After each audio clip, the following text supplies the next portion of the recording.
ठीक है, चलिए बर्नौली इक्वेशन को हम डिराइव करेंगे। इससे पहले आप देख लीजिए यहां पर एजम्पशंस। जब बर्नौली इक्वेशन डिराइव करने के लिए आएगी तो वो 10 मार्क्स में आएगी। कितने मार्क्स में आएगी? 10 मार्क्स में डेरिवेशन ये आता है। तो जब 10 मार्क्स में डेरिवेशन आएगा तो बाय डिफॉल्ट आपको ये एजम्पशंस लिखने होते हैं। अगर बर्नौली इक्वेशन का डेरिवेशन आपको ड्राइव करने के लिए आया है तो आपको ये एजम्पशंस तो लिखने ही होते हैं। या फिर कई बार क्या होता है 2 नंबर में 2 मार्क्स में शॉर्ट क्वेश्चन आ जाता है कि write down the Bernoulli assumptions. तो 2 नंबर में खाली आपको ये एजम्पशंस लिखने होते हैं कई बार, है ना।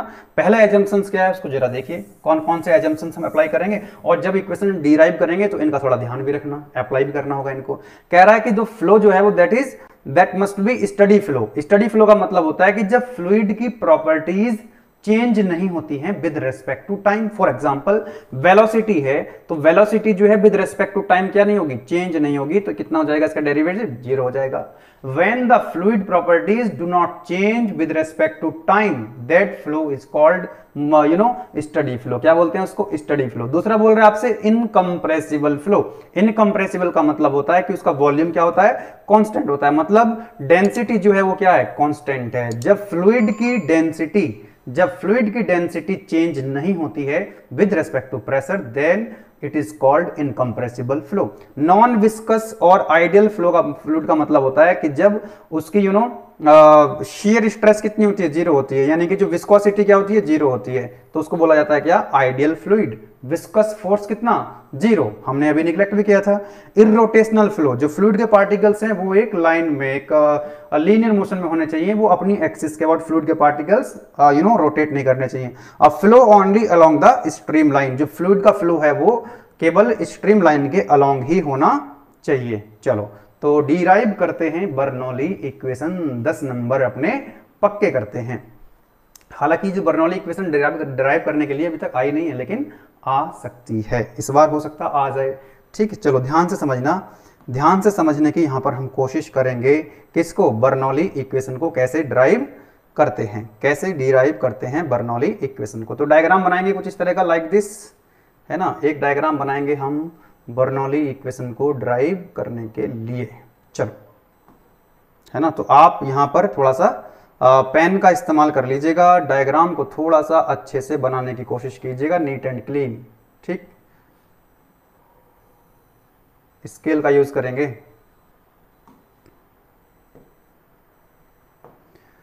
Okay, this is cross section 1 and this is cross section 2। लिख देता हूं, यहां पे लिख देते हैं, this is cross section 1, this is cross section 1 and this is cross section 2। हमने क्या करा? एक फ्लूइड एलिमेंट कंसिडर कर लिया, एक सिलिंड्रिकल फ्लूइड एलिमेंट हमने यहां पर कंसिडर कर लिया।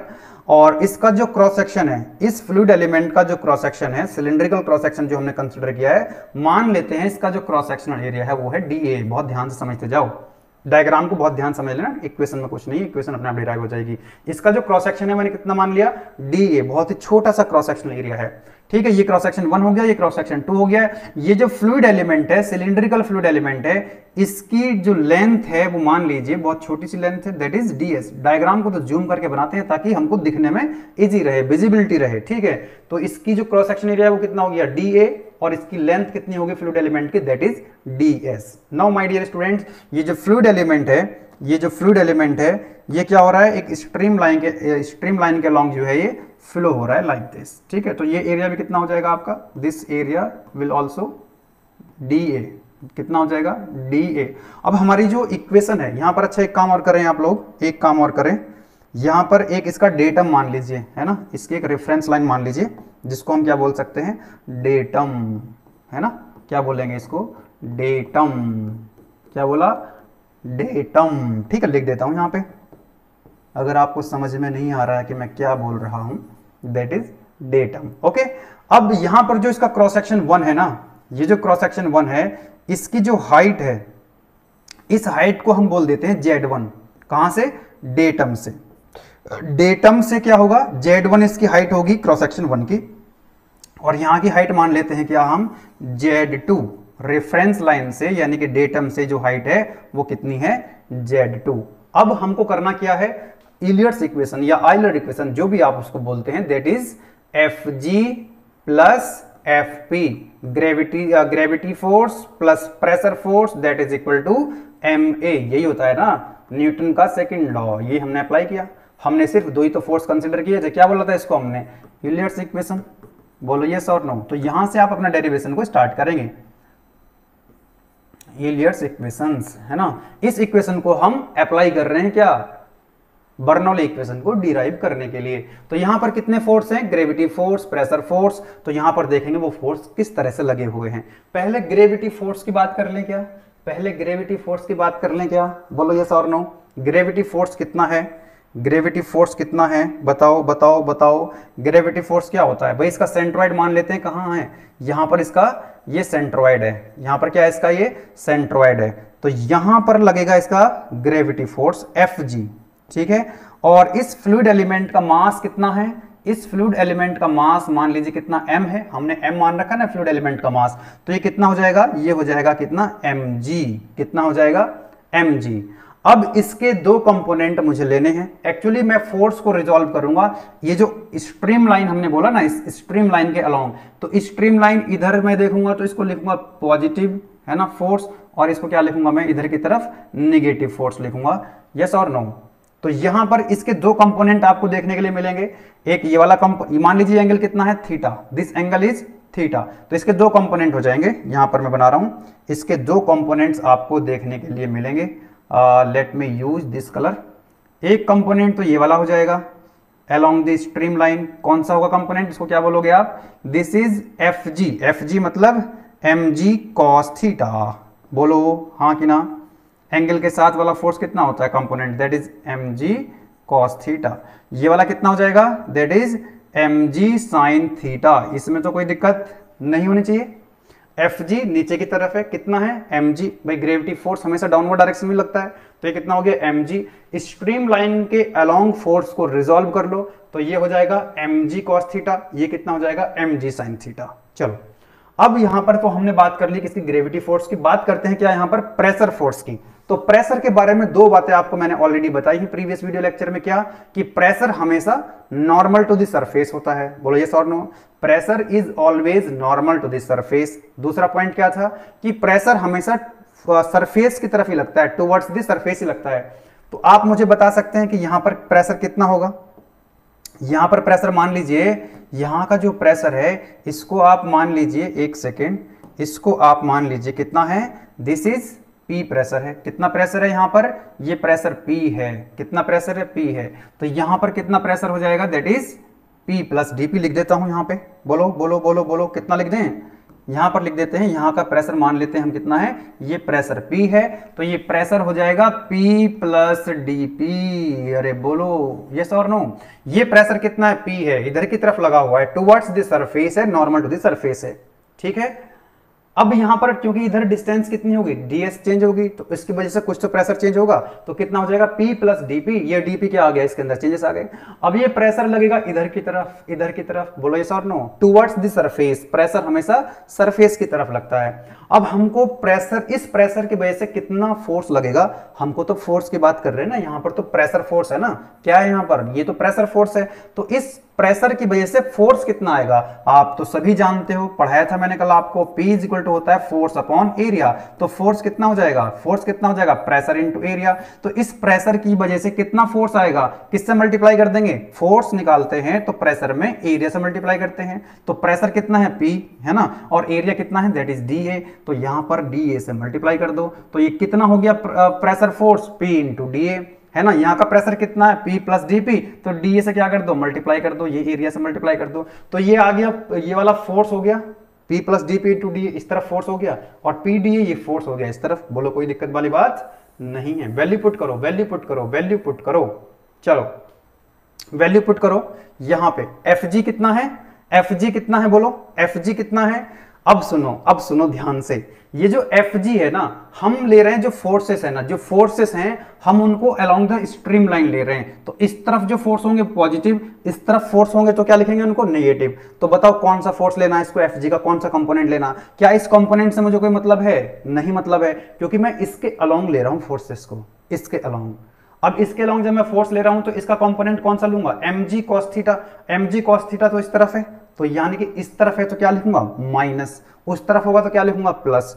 तो ठीक है, तो मैंने लिखा यहां पर minus M G cos theta, minus M G cos theta. ये तो हो गया किसका काम, ये तो काम खत्म हो गया किसका, ग्रेविटी फोर्स का। भाई ग्रेविटी फोर्स के mg के दो कंपोनेंट थे, mg cos थीटा, इससे मुझे कोई मतलब नहीं है, मैं तो स्ट्रीम लाइन के अलोंग फोर्स को देख रहा हूं इस तरफ, है ना। तो ये है मेरा mg cos थीटा, इस तरफ है तो मैंने क्या लिखा इसको माइनस। अब आ जाते हैं प्रेशर फोर्स पे, तो यहां पर एक pressure force P into D है, इस तरफ है तो प्लस या माइनस, प्लस, कितना कितना P इंटू डी ए। अब एक प्रेशर फोर्स ये है P plus D P into D, ये इस तरफ है तो माइनस, तो कितना लिखेंगे minus P plus D P into D ए। बस इतना ही तो काम करना था आपको, तो डेरिवेशन तो खत्म हो गया है, कुछ है नहीं इसमें।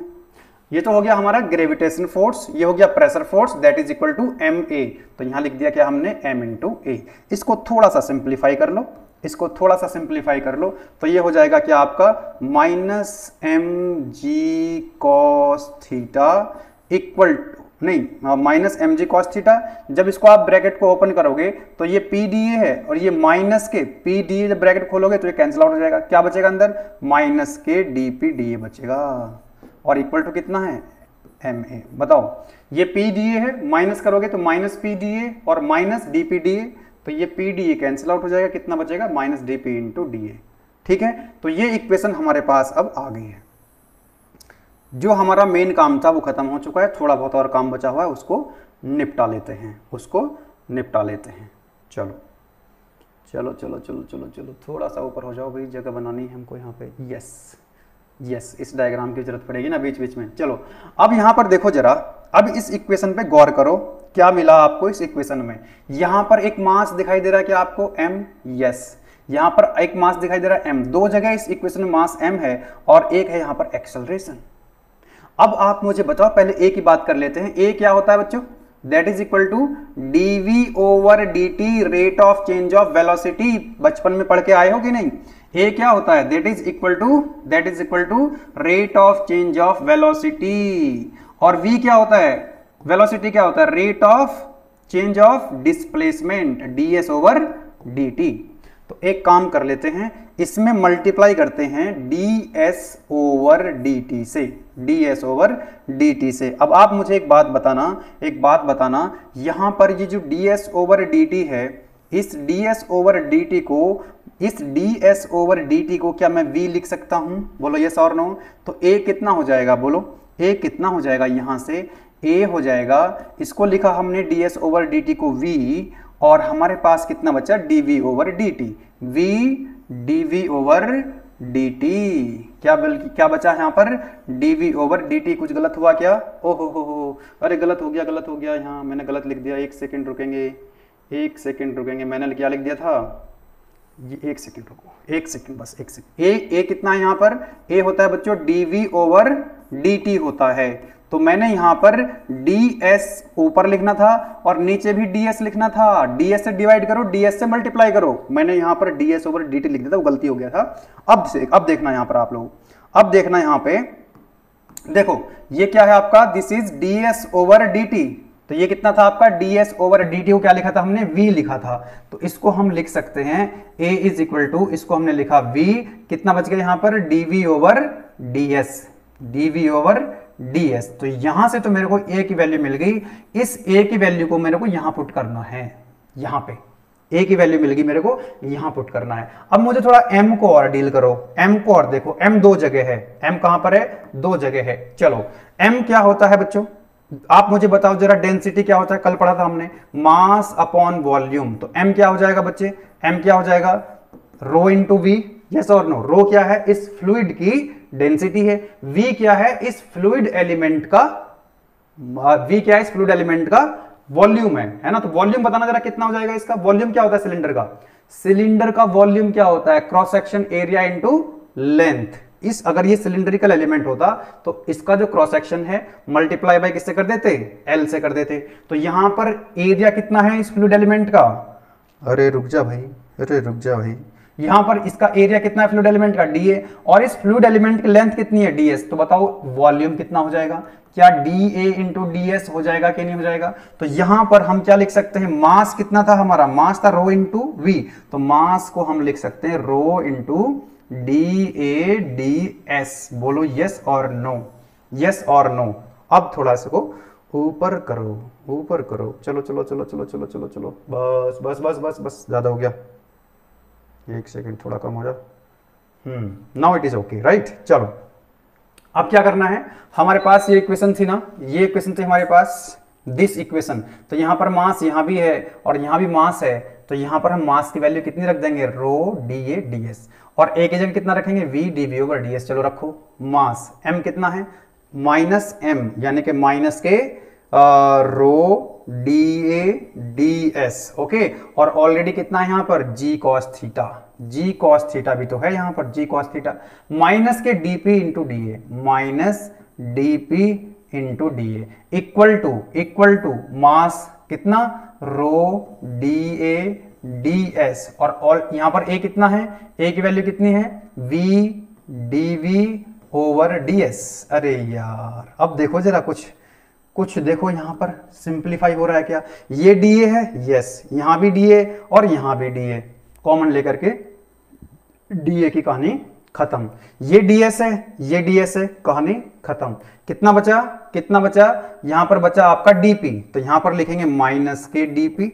यहां कितना बचा, यहां रो बच गया, डीएस बच गया और जी बच गया, तो लिखेंगे यहां पर क्या हम लोग, माइनस रो, क्या लिखेंगे, माइनस रो जी, और क्या बचा, ds cos थीटा, माइनस के रो जी ds cos थीटा बचा, और ये हमने लिख लिया यहां पर dp, ये बच गया यहां पे। इधर कितना बचा, इधर बचा हमारा रो v और dv, रो v dv। सिंप्लीफाई करना है, सिंपल, इसको कुछ नहीं करना है। तो ये इक्वेशन हमारे पास आ गई। अब एक काम और करना है आपको, बस एक छोटा सा काम और करना है, और हमारा डेरिवेशन डिराइव हो चुका है। इसको थोड़ा वापस लाओ, जरूरत है इसकी तो। चलो देखो जरा ध्यान से समझना क्या मैं कहना चाह रहा हूं आपसे, देखना ध्यान से। ये जो डेटम लाइन थी, यहां से हाइट कितनी थी इसकी, यहां तक Z1, यहां से हाइट कितनी है इसकी, दिस इज Z2। अगर मैं एक लाइन इस तरह से खींच देता हूं लाइक दिस, तो आप मुझे बता सकते हैं क्या ये हाइट कितनी रह जाएगी, ये हाइट कितनी रह जाएगी, this is Z2, this is Z1, तो ये हो जाएगा आपका क्या, Z2 माइनस Z1। हम इसको क्या dz लिख सकते हैं, लिख सकते हैं। ये एंगल कितना था, दिस एंगल इज थीटा, तो क्या ये एंगल भी थीटा ही रहेगा, yes, this angle will be also theta. अरे यार ऐसी अगर एक लाइन है, अगर ये एंगल थीटा है तो ये एंगल भी कितना रहेगा, थीटा ही रहेगा ना, यस और नो। चलो अब क्या करना है आपको, ये एंगल थीटा है और ये एंगल कितना है, 90 डिग्री है। मैं क्या इसको हाईलाइट कर दूं, इसको मैं हाईलाइट कर देता हूं, इसको मैं हाईलाइट कर देता हूं, जिस ट्रायंगल की मैं बात कर रहा हूं, इस ट्रायंगल की मैं बात कर रहा हूं, दिस ट्रायंगल, ये है आपका राइट एंगल ट्रायंगल, ये है क्या आपका राइट एंगल ट्रायंगल। जिस जो थीटा है वो कितना है यहाँ पर, ये यहाँ पर एंगल कितना है, थीटा, ये एंगल कितना है, 90 डिग्री, यस और नो।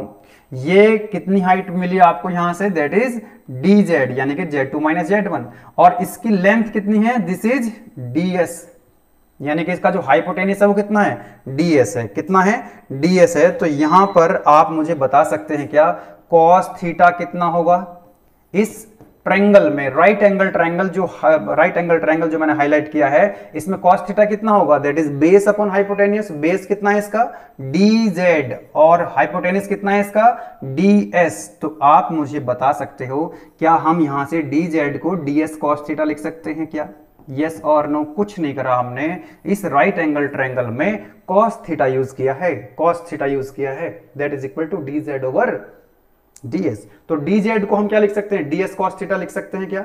अब इस इक्वेशन में वापस आ जाओ, वापस आ जाओ, वापस आ जाओ, वापस आओ, वापस आओ, वापस आओ।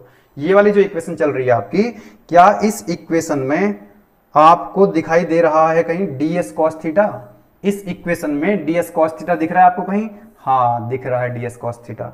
तो इस ds cos थीटा को dz से रिप्लेस कर दो, है ना, तो मिल जाएगा आपको माइनस के dp माइनस के रो जी, इसको लिख सकते हैं dz equal to rho v dv। अब बस कहानी खत्म। इस पूरी इक्वेशन को रो से डिवाइड करो, इस पूरी इक्वेशन को रो से डिवाइड करो, रो से डिवाइड करो, करो करो डिवाइड करो।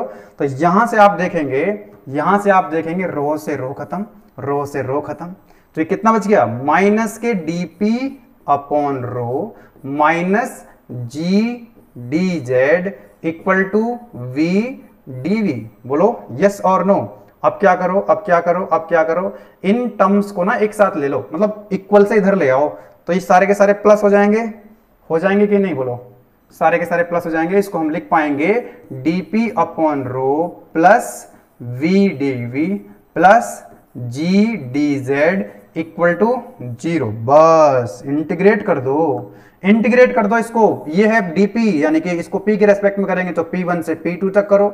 ये है v dv, यहां पर v1 से लेकर के v2 तक करो। ये है dz, तो इसको z1 से लेकर के z2 तक करो। करो इंटीग्रेट इसको। आसान है इंटीग्रेट करना, सबको आता है कि नहीं, क्योंकि यहां पर डेंसिटी क्या है, कांस्टेंट है।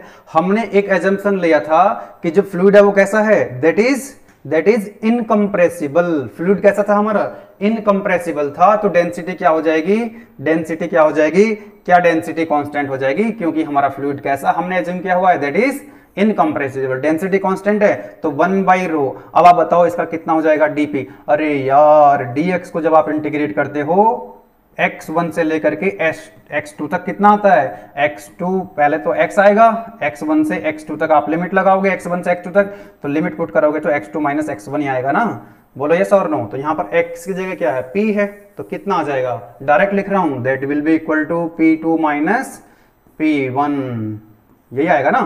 dp का इंटीग्रेशन p आएगा, p1 से p2 लिमिट लगाओगे तो p2 माइनस p1। अब यहां पर x स्क्वायर का इंटीग्रेशन कितना होता है, x का इंटीग्रेशन कितना होता है, एक्स स्क्वायर बाई 2 होता है। तो यहां पर v का इंटीग्रेशन कितना हो जाएगा, v का इंटीग्रेशन हो जाएगा v स्क्वायर बाई 2, और लिमिट लगाओगे v1 से v2 तो कितना हो जाएगा, तो बोलो v2 square minus v1 square upon 2 होगा कि नहीं होगा, बोलो यस और नो। इसी तरह से यहां पर g कांस्टेंट आ जाएगा, dz को जब इंटीग्रेट करोगे तो z2 minus z1 equal to 0। बोलो यस और नो, बोलो यस और नो। अब कुछ 1 वाली टर्म्स हैं, कुछ 2 वाली टर्म्स हैं। 1 वाली टर्म्स को और 2 वाली टर्म्स को सेपरेट कर लो, तो यहां से इक्वेशन बनेगी p1 अपॉन रो प्लस इधर हो जाएगा आपका v1 square by 2 plus gz1 equal to हो जाएगा आपका p2 by rho plus v2 square by 2 plus gz2। बस कुछ नहीं करना, 1 वाली टर्म्स इधर ले लो, 2 वाली टर्म्स उधर ले लो। अब चाहो तो आप इस पूरी इक्वेशन को एक बार फिर g से डिवाइड करो, इस पूरी इक्वेशन को क्या करो, g से डिवाइड करो, है ना। यहां भी इसको g से डिवाइड करो, इसको करो किससे, g से डिवाइड कर दो पूरी इक्वेशन को। यहां से g से डिवाइड करो, g से डिवाइड करो, g से डिवाइड करो, है ना, और g से डिवाइड करो, g से डिवाइड करो, g से डिवाइड करो। तो बोलो g से ये g खत्म हो जाएगा, यस और नो। इस g से ये वाला g खत्म हो जाएगा, तो ये बच जाएगा क्या हमारा, p1 by rho G plus v1 square by 2g plus z1 equal to p2 by rho G plus v2 square by 2g plus z कितना हो जाएगा, z2। ये हमारी क्या आ गई, ये भी हमारा क्या था, एक फॉर्मेट था, ये भी हमारी बर्नौली इक्वेशन थी। g से डिवाइड कर देंगे तो ये भी हमारी क्या है, बर्नौली इक्वेशन है। और आप सभी जानते हैं जो रोजी होता है उसी को क्या बोलते हैं हम, स्पेसिफिक वेट बोलते हैं, स्पेसिफिक वेट जिसको हम W लिखते हैं। तो यहां से हमारा जो स्पेसिफिक W है वो कितना हो जाएगा, रोजी हो जाएगा। प्रीवियस वीडियो में बताया था स्पेसिफिक वेट यानी कि वेट डेंसिटी दैट इज कितना होता है, रोजी। तो हम यहां से क्या लिख सकते हैं, P1 upon W plus V1 square upon 2g plus Z1 equal to P2 upon W, W मतलब रोजी, W मतलब rho g plus V2 square upon W plus Z2। अच्छा यहाँ नहीं गलत गलत गलत गलत गलत गलत गलती नहीं करने का है ना, P2 upon W plus V2 square upon 2g और प्लस Z2। तो ये भी बर्नौली इक्वेशन है, ये भी बर्नौली इक्वेशन है, ये भी बर्नौली इक्वेशन है, अलग अलग फॉर्मेट है। इसकी बस क्या आ जाएगी, यूनिट अलग अलग आ जाती है। बोलो यस और नो, बोलो यस और नो। चलो तो ये हमने बर्नौली इक्वेशन ड्राइव कर ली है, कोई दिक्कत वाली बात नहीं है। मैंने तो डेरिवेशन एक एक लाइन आपको समझाने की कोशिश की है, ऐसे इंटीग्रेशन होता है, ऐसे यहाँ लिमिट लगा दो, वो कर दो, फलाना कर दो, ढिंकाना कर दो, इसलिए समय लगा है। जब आप एक बार इसकी प्रैक्टिस कर लेंगे, it will takes 5 minutes only, 5 minute में आप इस डेरिवेशन को डिराइव कर सकते हो। तो ये डायग्राम बस आपको बनाना है, ये डायग्राम आपको बनाना है, इस तरह से डायग्राम की आप प्रैक्टिस कर लेंगे तो ज़्यादा मुश्किल नहीं है ना, सिंपल है।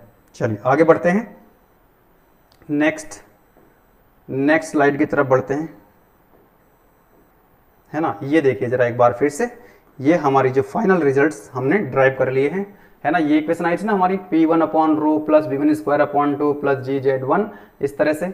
फिर हमने इस पूरी इक्वेशन को G से डिवाइड कर दिया था, है ना। तो यहाँ पर ये खत्म हो जाएगा, ये खत्म हो जाएगा, यहाँ G आ जाएगा, यहाँ G आ जाएगा। और रो जी को हमने क्या लिख लिया था, स्पेसिफिक वेट यानी कि वेट डेंसिटी, ठीक है। इन जनरल हम ये भी लिख सकते हैं कि P अपॉन W यानी कि P upon rho G plus V square upon 2G plus Z is equal to constant. तो ये भी बर्नौली इक्वेशन है, ये भी बर्नौली इक्वेशन है, ये भी बर्नौली इक्वेशन है, ये है ना, लिखा हुआ है यहाँ पर, ये बर्नौली इक्वेशन है। अब ये जो P अपॉन W होता है ना, P मतलब प्रेशर, है ना, P अपॉन रो जी को हम बोलते हैं क्या, P क्या है यहाँ पर, प्रेशर। तो क्या बोलेंगे इसको, प्रेशर हेड या फिर क्या बोलेंगे, स्टैटिक हेड। यहाँ पर ये वाली जो टर्म है ना, P अपॉन रो जी वाली जो टर्म है, इसको क्या बोलते हैं, प्रेशर हेड या स्टैटिक हेड। एक जो टर्म है यहाँ पर V square upon 2G, V square upon 2G को, यहाँ पर V क्या है, वेलोसिटी, तो V स्क्वायर अपॉन 2G को क्या बोलोगे, V स्क्वायर अपॉन 2G को बोलोगे वेलोसिटी हेड। वेलोसिटी की वजह से क्या आती है, kinetic energy, half of mv square, इसलिए इसको क्या बोल सकते हैं हम, काइनेटिक हेड भी बोल सकते हैं। यहाँ पर जो Z होता है इसको क्या बोलते हैं हम लोग, Z is known as the potential head और डेटम हेड। Z क्या थी, डेटम से हाइट थी, हाइट की वजह से क्या होती है, पोटेंशियल एनर्जी, इसलिए क्या बोल रहे हैं इसको हम, पोटेंशियल हेड बोल रहे हैं। तो बेसिकली जो बर्नौली इक्वेशन है ये क्या है आपका, pressure energy plus kinetic energy plus potential energy का ये सम है, और ये सम क्या रहेगा आपका, हमेशा कांस्टेंट रहेगा। अरे भैया, Bernoulli equation is based on energy conservation. What is the meaning of energy conservation? Energy neither be created nor be destroyed, but it can transfer from one form of energy into another form of energy. यहाँ पर जो तीन energy आप देख रहे हैं, pressure energy, kinetic energy और potential energy, इन तीनों का सम क्या रहेगा, बराबर। एक एनर्जी अगर घटेगी तो दूसरी एनर्जी बढ़ेगी, एक एनर्जी अगर घट रही होगी तो दूसरी एनर्जी बढ़ रही होगी। एक क्वेश्चन कर लेते हैं न्यूमेरिकल, उसके बाद आज की जो क्लास है उसको बाइंड अप करते हैं। तो ये एक क्वेश्चन है आपका, कह रहा है कि एक वाटर है जिसकी डेंसिटी भी उसको दे रखी है, कितनी है, 1000 किलोग्राम पर मीटर क्यूब। अगर वो डेंसिटी नहीं भी देता तो ये डेंसिटी आपको याद होनी चाहिए, कई बार वो नहीं देता है वाटर की डेंसिटी, आपको पता होना चाहिए। पानी पीते हो ना, सुबह से शाम तक कितना पानी पीते हो, तो कम से कम उसकी डेंसिटी आपको पता होनी चाहिए, है ना, स्टैंडर्ड है ये, पता होनी चाहिए 1000 किलोग्राम पर मीटर क्यूब। और एयर की डेंसिटी पता होनी चाहिए, सांस लेते हो कि नहीं, तो एयर की डेंसिटी मैंने बताई थी कल, डेंसिटी एयर की कितनी होती है, that is equal to 1.2 kilogram per metre cube. तो वाटर की और एयर की डेंसिटी हर किसी को पता होनी चाहिए, ठीक है। चलो, तो वाटर की यहां पर दे रखा है, water flow through a venturimeter with inlet diameter है 80 mm और थ्रोट डायमीटर है 40 mm। The inlet and throat gauge pressure are 400 kilopascal and 130 kilopascal respectively, assuming the venturimeter to be horizontal मतलब Z1 Z2 की value बराबर होंगी, ये कहना चाह रहा है। neglecting the friction, inlet velocity आपको बतानी है मीटर पर सेकंड में, कोई दिक्कत वाली बात नहीं है। तो ये पाइप डायमीटर 80 से कितना हो गया है, 40 हो गया है। इसका मतलब ये इस तरह से बनेगा आपका क्वेश्चन। एक सेकंड अच्छे से बना देता हूँ, सुंदर सा बना देता हूं, आप भी कुछ इस तरह से बना करके ही आना, ठीक है।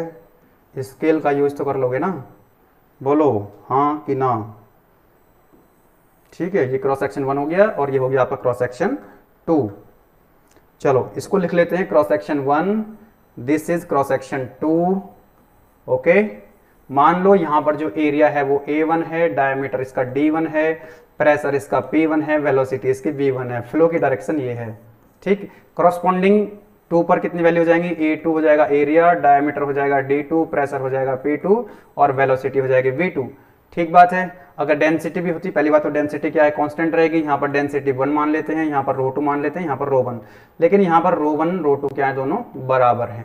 चलो क्या क्या आपको क्वेश्चन के अंदर दिया हुआ है वो एक बार फिर से देख लीजिए।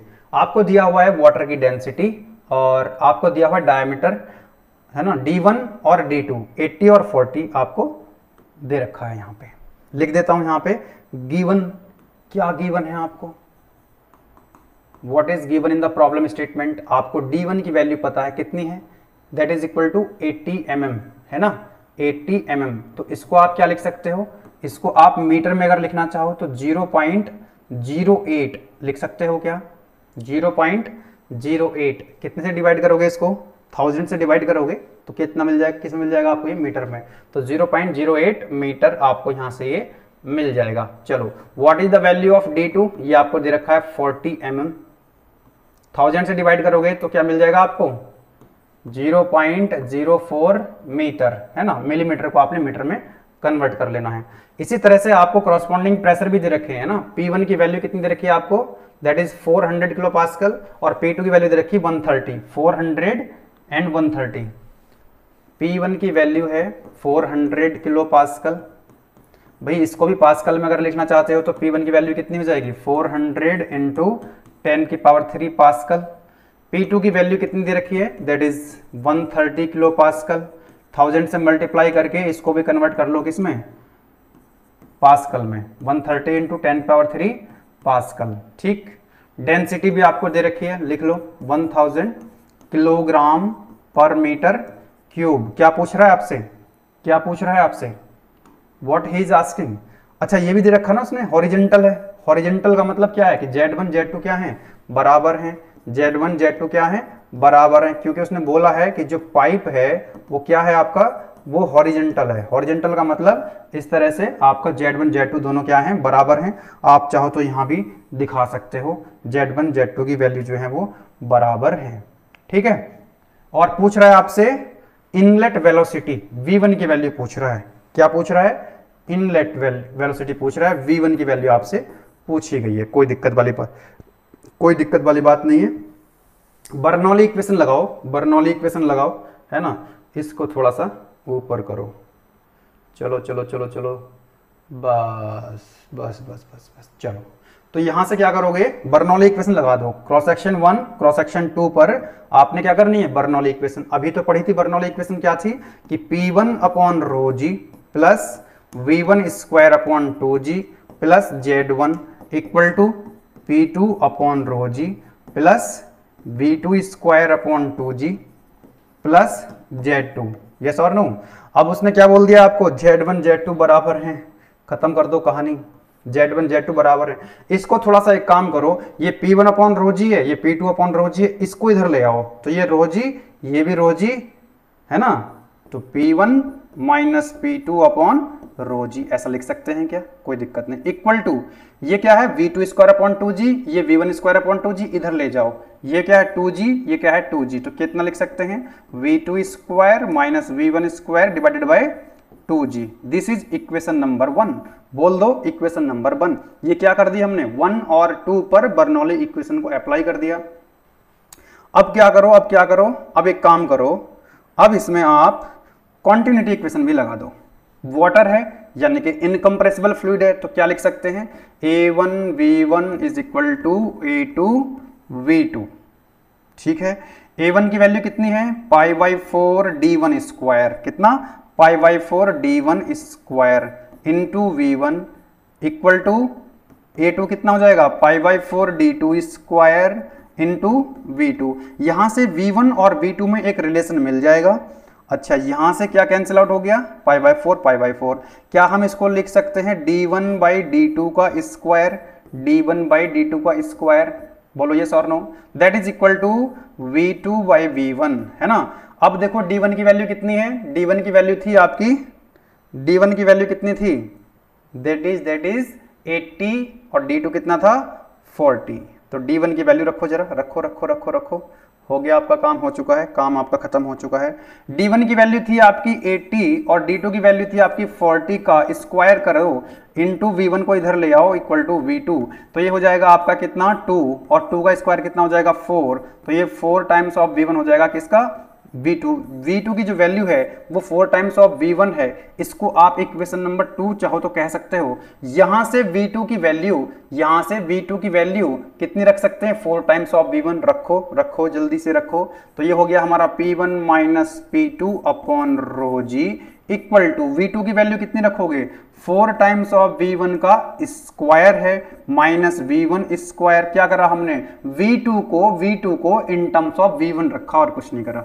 ठीक है, डिवाइडेड बाय 2g। सिंप्लीफाई करो तो ये हो जाएगा आपका P1 minus P2 upon rho G equal to ये कितना हो जाएगा 4 का square that is 16v1 square minus v1 square upon 2g equal to कितना हो जाएगा यानी कि 15v1 स्क्वायर। अच्छा g को तो खत्म कर दो यहीं, इसको g का क्या करोगे, g को g से खत्म करो तो ये हो गया इधर कितना 15 का स्क्वायर। देखो P1 माइनस P2 कितना है, दिस इज 400 माइनस 130 है ना, इंटू वॉट 10 की पावर 3। ये P1 P2 की वैल्यू दे रखी थी आपको, यस और नो, अरे बोलो।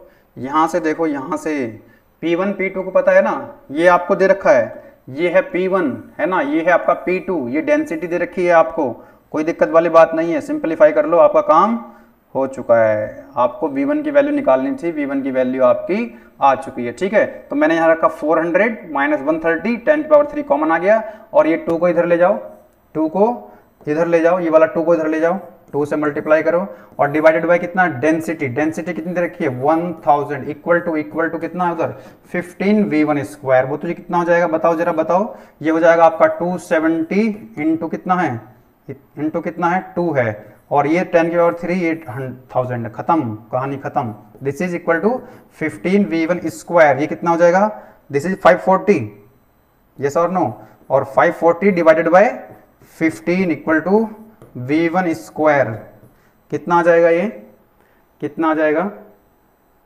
ये आ जाएगा आपका, दिस इज 45, एक सेकेंड कैलकुलेटर चला लेता हूँ, कौन दिमाग लगाएगा इसमें।